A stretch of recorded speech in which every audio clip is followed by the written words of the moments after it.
Alright, so in this video we're going to go through the document server. I'm going to start this off by saying that I don't really know anyone who uses this, but we're going to go through it anyways because it's kind of cool. Essentially what this allows you to do is that you can send files to the printer from your computer and save them locally to print off later, or you can scan them in.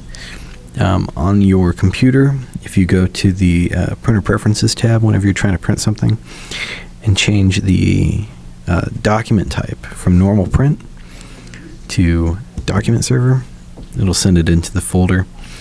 On the printer itself, click on this Save Original option,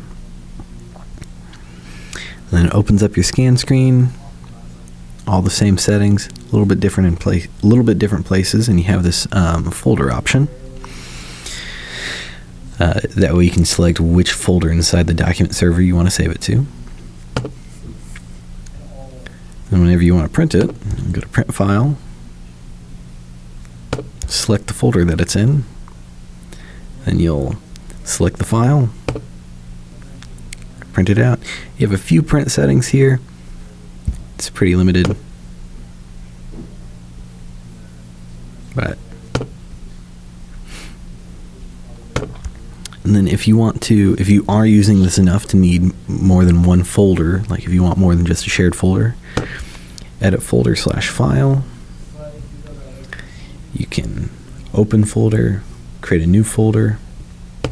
If we select this, I think we have to make a new folder first because that one stays in there no matter what. But if we click on this, you change the name, password, username, see the details of it. We create a new folder. Actually, yeah, those are fine. Those defaults are fine.